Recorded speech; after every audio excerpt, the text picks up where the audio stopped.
Common University Entrance Test, CUET, UG results are live now, announces UGC Chairman Mamadallah Jagadesh Kumar. National Testing Agency, NTA, has announced CUET UG Result 2023 today, July 15, 2023. The results of Common University Entrance Test for UG can be checked soon on the official site of NTA CUET at cuet.samarth.ac.in.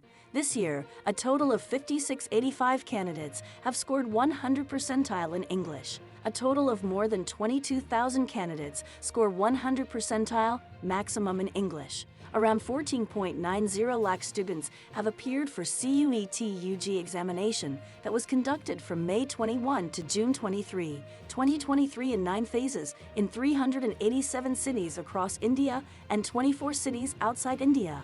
A total of 719,878 students sat for the English examination.